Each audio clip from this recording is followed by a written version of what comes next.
5 key factors you must consider when taking Social Security, and you're gonna wanna stick around all the way to the end of this video because I'm gonna throw a bonus one in that is absolutely mandatory. So I've got 5 key factors to consider, and then I've got the bonus one that is mandatory when it comes on how you should claim your Social Security. I've even written some notes on this one because remember, you've paid in a lot of money into the Social Security system. So let's start with number 1, okay? This one's really important because this covers the cash that you're gonna need. I look at Social Security as a foundation of your retirement income plan. So when do you need the income? Well, when I retire. Yeah, but sometimes people start retirement, but they still work a little bit. So we have to be very careful because there's rules about how much Social Security you can be taking in and how much money you could be making before it really starts to affect that Social Security.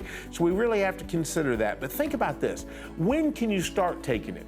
Well, 62. Most people know that. That's the earliest. That's called early Social Security.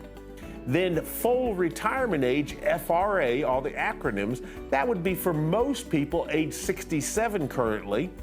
And then we have the last you can take, which would be 70. And the longer we wait, the more it goes up.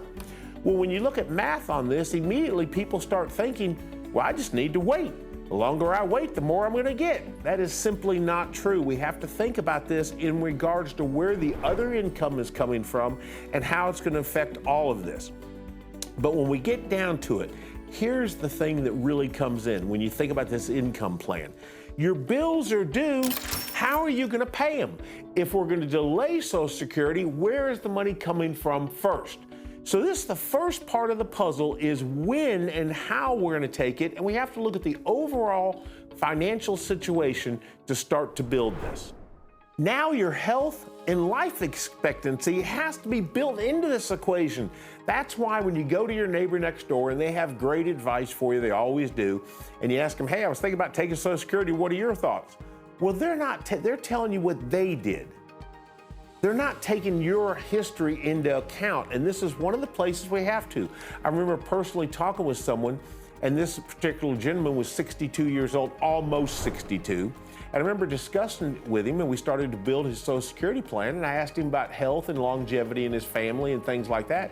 He kind of chuckles and said, to my knowledge, Mark, no male has ever lived above 70 years old or 72 or something like that, he said. And I said, really? He goes, going back to my grandparents and stuff, or my great-grandfather. And I said, your dad? He goes, oh yeah. And he said, I've already lost 2 of my brothers. And I said, well, my gosh. I said, what happens? He goes, it's heart disease. All of us got bad hearts. I said, well, you look great. He goes, oh, I'm doing fine. I haven't been affected like they all have. And I said, well, have you ever had any heart disease? He goes, I had a triple bypass about 5 years ago, but I'm doing great since then, kind of. And I was like, holy smokes, think about that. In his plan, I wanted him to start the month before he turned 62 because he needs to start getting that in because you don't want to play the odds that he makes it much longer than 70. Hopefully he does, but we need to start getting the income in. So one of the things you want to think about is not only your lifespan, but what about your spouse's lifespan if you're married? Well, think about this. Like in my own case, my wife is 10 years younger. She's most likely going to live longer, and then she's 10 years younger. She's definitely going to live longer, and then she's been healthy and not had the problems that I've had, so all these things are compounding to show her living longer. Well, then she spent most of her working years taking care of me, taking care of the kids, and so she didn't pay into the system, so naturally, I'm going to have a much higher Social Security than she gets. So probably our best plan might be delaying my Social Security as late as we can. Hold on now, think about this for a second, but then I pass away early, we lose her Social Security, and she takes mine, but mathematically, that may be the way the Henry household gets the biggest return on my investment. Okay, now we talk about sources of your retirement income. So if we're gonna delay, like in the case I just gave you of me, I would have to know where my actual income is gonna come from. Because in that example, I'm still gonna retire, but I might not turn my Social Security on till age 70 in that example. So where's the money coming from? So we have to build an income plan. And when I think of income, Let me tell you, like dividend stocks, I love dividend stocks in my portfolio. It's a great way to grow your wealth, reinvest the dividends, all that cool stuff. That is not income. I want income that is contractually guaranteed. It comes every single month, and you know how long I want it to come for? I want it to come forever. So where is my income going to come from if I'm not starting a foundation of Social Security? And how much flexibility does it give? And we have to look at all this stuff in conjunction with our overall financial health. And we have to discuss what's the qualification on the income we're going to be spending. And when I say the qualification, remember, all money is green, but some of our dollars, a lot of our dollars, in many cases, most of our dollars, come with a string attached. And that's your favorite uncle, Uncle Sam. So we have to discuss all this in building your retirement income plan.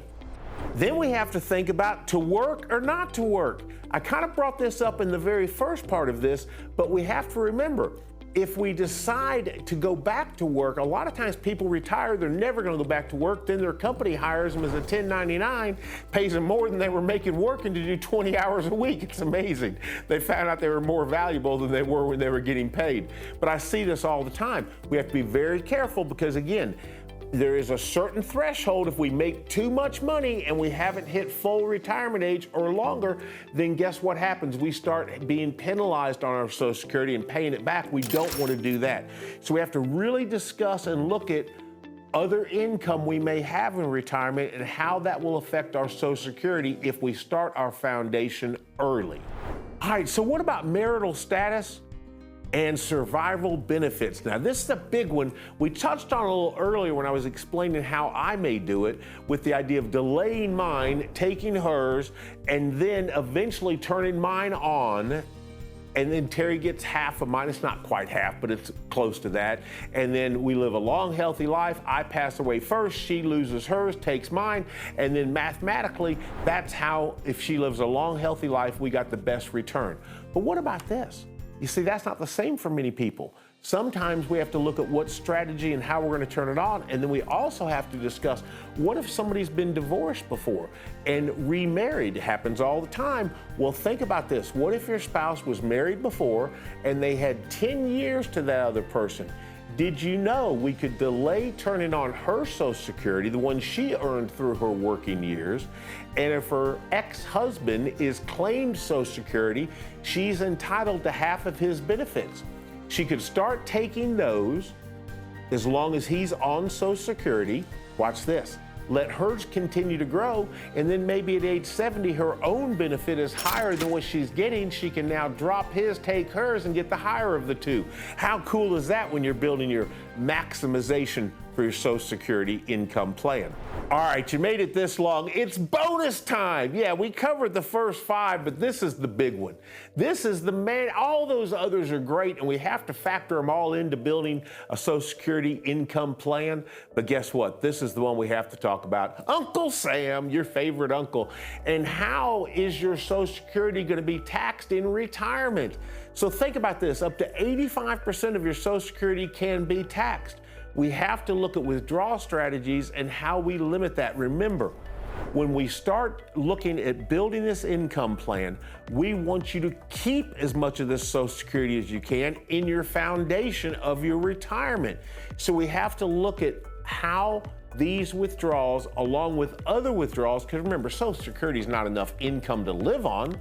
So we have to build your entire income plan with Social Security as the foundation, and what is the taxes on that Social Security going to cost us. And that's how you come up with a confident financial future, using all those dollars you put into the Social Security system and maximizing them in your retirement. Hey, if you made it this far, you know what I'm going to ask, and I hate to ask, but I have to. I need subscribers. It doesn't cost you anything, and it helps me get this content out to more people, and it helps the algorithm push this out there. So hit that like and subscribe button for me, and stay tuned for more content just like this.